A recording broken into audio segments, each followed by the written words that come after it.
कोई एब्सेंट हुआ तो? क्लास रिकॉर्डिंग भेज दो। Fees collection? ऑटोमेटिक। मार्केटिंग कैसे करेंगे? टीचमेंट वेबसाइट बना के देगा ना। टीचमेंट? अब पूरे इंडिया को मैथ्स पढ़ाओ सर।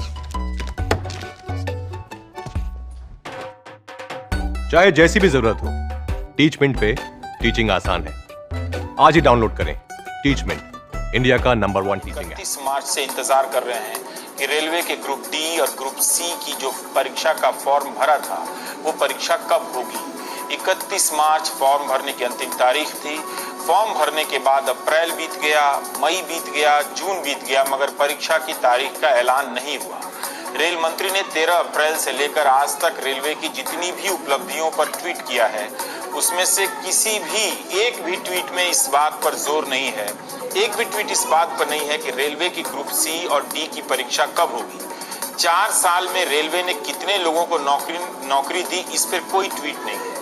5 अक्टूबर 2017 की इंडियन एक्सप्रेस में लाइव मिनट में बिजनेस स्टैंडर्ड में रेल मंत्री और भारत का नौजवान जिन सवालों पर नेताओं को बोलते सुनना चाहता है, नेता पूरी कोशिश में है कि उन सवालों पर ना बोला जाए। टीवी के जरिए सवालों से, दूसरे सवालों से देश को बहकाकर वहां ले जाया जा रहा है जहां उस बहस का कोई मतलब नहीं, मगर उस बहस में चंद मिनटों का रोमांच जरूर है। लम्हों को धोखा देकर पीढ़ियों को बर्बाद किया जा रहा है।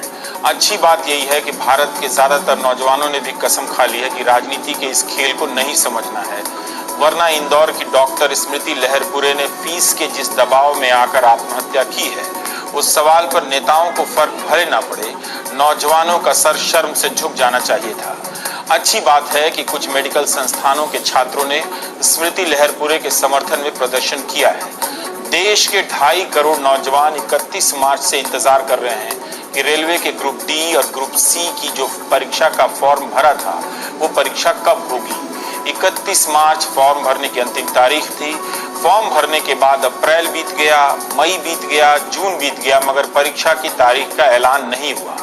रेल मंत्री ने 13 अप्रैल से लेकर आज तक रेलवे की जितनी भी उपलब्धियों पर ट्वीट किया है, उसमें से किसी भी एक भी ट्वीट में इस बात पर जोर नहीं है, एक भी ट्वीट इस बात पर नहीं है कि रेलवे की ग्रुप सी और डी की परीक्षा कब होगी। 4 साल में रेलवे ने कितने लोगों को नौकरी दी, इस पर कोई ट्वीट नहीं है।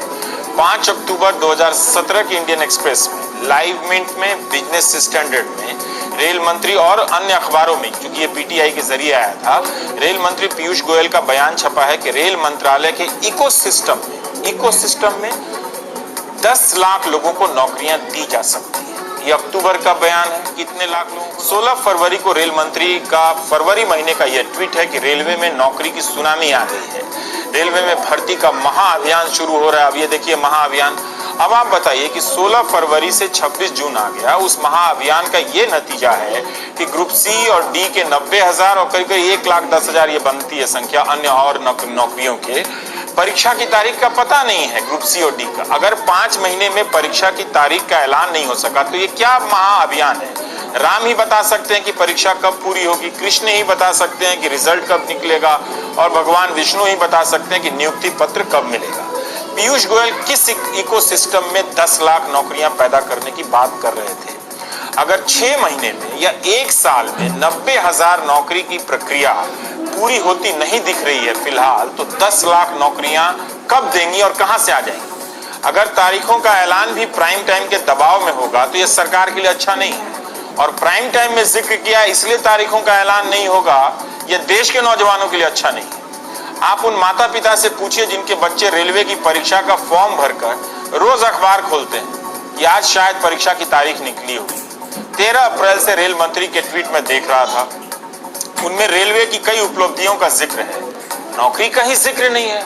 जबकि रेलवे की एक पहचान और उसका एक काम रोजगार का सृजन भी करना है। बिहार के आरा जिले में ये नौजवान जो आप अपने स्क्रीन पर देख रहे हैं, दिन रात परीक्षा की तैयारी में इसी तरह से व्यस्त है। इतने अच्छे नौजवान आपको शायद ही कहीं मिलेंगे। इनकी तैयारी की ईमानदारी देखिए, एक एक पल मूड़ी गड़ाए हुए तैयारी में लगे हुए। कई तो ऐसे हैं जो 4 साल से इसी मुद्रा में तैयारी कर रहे हैं, मगर ना तो वैकेंसी आ रही है ना नौकरी मिल रही है। इस बार ग्रुप सी और डी का फॉर्म भरने के बाद उम्मीद बढ़ी तो तारीखों का पता नहीं है।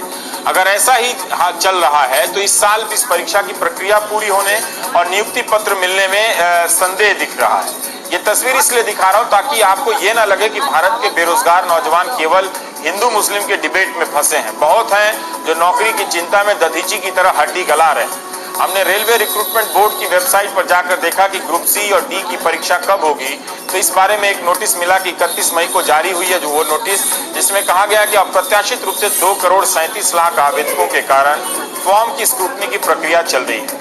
31 मई के बाद से इससे संबंधित कोई नोटिस नहीं है। ये तस्वीरें देखिए, मैदान में नौजवान किस तरह से ग्रुप बना कर पढ़ रहे हैं, आपने कहीं देखा नहीं होगा।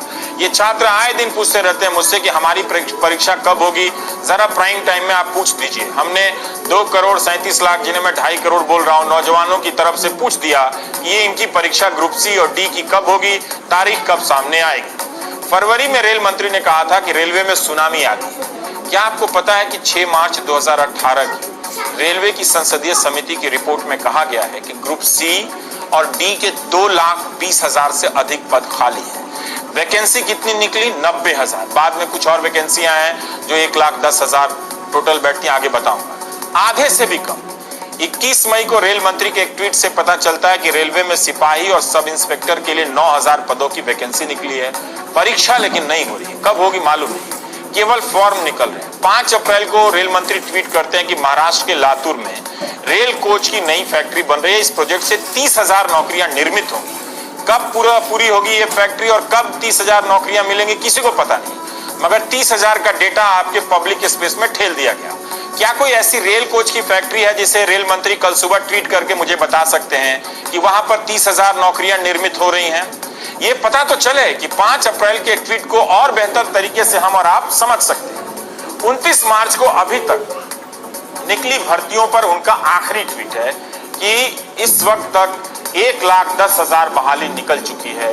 जो निकली है उसकी परीक्षा कब होगी, इस पर भी रेल मंत्रालय मंत्री को लगातार ट्वीट करते रहना चाहिए ताकि 2.5 करोड़ नौजवानों को पता चले कि इम्तिहान होने वाला है।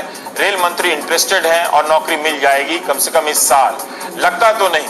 खैर, नौकरी खोजने वाले जानते हैं कि नेता नहीं बोलेंगे और उनके पास बोलने के लिए कुछ है भी नहीं, इसलिए वे नेताओं की रामायण छोड़कर अपनी जिंदगी का महाभारत लड़ने के लिए पलायन कर रहे हैं। पलायन रोकने के दावे वाले चुनावी पोस्टर अब हर जगह से फट चुके हैं और सरकार ने अभी तक एक भी डेटा नहीं दिया है या किसी मंत्री ने ट्वीट नहीं किया है कि कितने लोगों का पलायन कहां से रुक गया है। ये स्टिल तस्वीरें आज की नहीं है जो अब आपके स्क्रीन पर हैं, मगर सहरसा की हैं।